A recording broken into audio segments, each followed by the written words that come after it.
भारत ने रशिया से तेल खरीदना कभी भी बंद नहीं किया। चाहे अमेरिका कुछ भी कहे, कोई भी देश कुछ भी कहे या हमारे विपक्षी दल कुछ भी कहें, भारत की सरकार चुपचाप अपना काम करती है और ये देखती है कि हमारे देश के 146 करोड़ लोगों का हित किस में है। और कोई भी जो अच्छी सरकार होती है वो दूरदर्शी होती है। वो सिर्फ आज के बारे में नहीं सोचती, वो कल, परसों, अगले भविष्य के बारे में सोचती है। वो हर युद्ध की तैयारी करके रखती है पहले से। कोई भी बड़ा क्राइसिस आने वाला होता है तो उसकी पहले से तैयारी करके रखती है। और इसी के लिए जो है अच्छी सरकार का किसी भी देश में होना, किसी भी देश में अच्छे लीडर का होना बहुत ज़रूरी होता है। और दूसरी बात ये कि रशिया से तेल खरीदने और स्ट्रेट ऑफ हॉर्मूज में क्या संबंध है, इन दोनों के बीच भी एक रिलेशनशिप है। मार्च 2022 से भारत ने रशिया से सस्ते दाम पर कच्चा तेल खरीदना शुरू किया था और पिछले साल जून में भारत अपनी ज़रूरत का लगभग 45% तेल रशिया से ले रहा था, जो अब घटकर लगभग 20% पर आ गया है। दिलचस्प बात यह है कि रशिया से तेल खरीद और स्ट्रेट ऑफ हॉर्मूज से आने वाली सप्लाई में विपरीत संबंध है। जब भारत रशिया से ज़्यादा तेल खरीदता है तो स्ट्रेट ऑफ हॉर्मूज से आने वाली सप्लाई तेल की कम हो जाती है। उदाहरण के लिए, जब रशिया से 45% तेल हमारे यहाँ आ रहा था तब स्ट्रेट ऑफ हॉर्मूज से करीब 35% सप्लाई थी।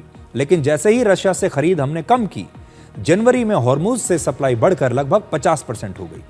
भारत, अब ये जो मैं आपको आंकड़ा बता रहा हूं, ये आपके लिए बहुत ज़रूरी है जानना। भारत अपनी ज़रूरत का लगभग 90% कच्चा तेल, 66% एलपीजी और 50% एलएनजी दूसरे देशों से खरीदता है।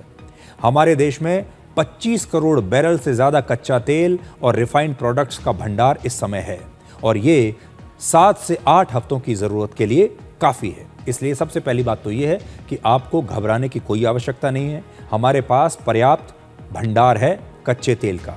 हमारे देश में 40% एलएनजी का जो आयात है वो हम कतर से करते हैं और आप जानते हैं कि कतर में इस समय युद्ध चल रहा है। ईरान कतर पर लगातार हमले कर रहा है और कतर में ईरान के हमले के बाद वहां एलएनजी का उत्पादन अभी रोक दिया गया है। लेकिन आज भारत सरकार ने स्पष्ट किया कि कतर में उत्पादन बंद होने का कोई असर हमारे देश पर नहीं पड़ेगा और अगर भारत में एलपीजी और एलएनजी की जो है कोई कमी अभी नहीं होने वाली है। लेकिन आपको एक आम नागरिक की तरह ये सोचना होगा, आपकी गाड़ी में जो पेट्रोल डीजल डलता है वो 90% जो है वो बाहर से आता है।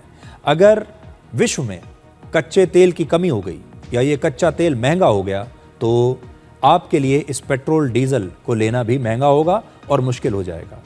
हमारे घर में, हमारी रसोई घर में एलपीजी का इस्तेमाल होता है। ये एलपीजी भी हम ज़्यादातर जो बड़ा हिस्सा है ये बाहर से खरीदते हैं। अगर एलपीजी और एलएनजी की सप्लाई कम होगी तो इसका असर आप पर भी पड़ेगा। आप में से बहुत सारे लोग जो सीएनजी की गाड़ी चलाते हैं उन्हें अब और ज़्यादा लंबी लाइनों में खड़ा होना पड़ सकता है, क्योंकि सीएनजी की सप्लाई अगर कम हो गई तो। और इसीलिए कहते हैं कि किसी देश की जो लीडरशिप होती है वो सबसे महत्वपूर्ण बात है। हमारे देश की लीडरशिप, हमारे देश के लोगों ने जिस सरकार को चुना है वो सरकार भविष्य के बारे में पहले से नीति बनाकर रखती है।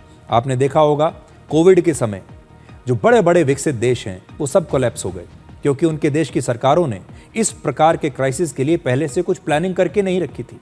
लेकिन भारत में उतना नुकसान नहीं हुआ जितना दूसरे देशों में हुआ था। इसे प्लानिंग कहते हैं, इसे लीडरशिप कहते हैं। इसी प्रकार से जब इस प्रकार का कोई क्राइसिस आने वाला होता है, जैसे इस समय युद्ध चल रहा है, तो कोई भी जो दूरदर्शी सरकार होती है वो पहले से योजना बनाकर रखती है ताकि उसके देश के लोगों पर अतिरिक्त भार ना पड़े। बहुत सारे लोग कहते हैं कि हमसे टैक्स ले लिया जाता है लेकिन हमें बदले में कुछ नहीं मिलता। ये सारा टैक्स कहाँ काम आता है?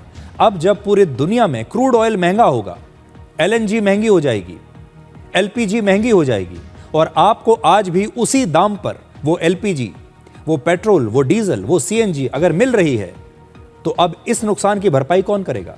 इसीलिए जो अच्छी सरकारें होती हैं वो एक बफर लेकर चलती हैं ताकि जब कभी इस प्रकार की कोई स्थिति आए तो हमारे देश के लोगों की जेब पर अतिरिक्त बोझ ना पड़े। और इसीलिए हर चुनाव में ये देश के नागरिकों के लिए बहुत सबसे बड़ी चुनौती होती है कि वो सही सरकार को चुने, सही नेतृत्व को चुने और लीडरशिप का जो असली टेस्ट होता है वो इस तरह के दिनों में आपको देखने को मिलता है। अब सबसे बड़ा सवाल यह है कि आखिर अमेरिका ने रशिया से भारत के तेल खरीदने को लेकर अपने रुख में यह बदलाव क्यों किया, और क्या अमेरिका भारत की मदद कर रहा है या फिर अपने खुद की मदद कर रहा है। इस हफ्ते कच्चे तेल में अब तक 32% की तेजी आ गई है और आज तो 10% की तेजी आई है एक ही दिन में।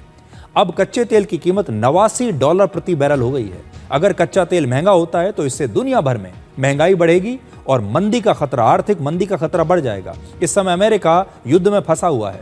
ऐसे में महंगाई और आर्थिक मंदी की सबसे ज्यादा संभावना खुद अमेरिका में है।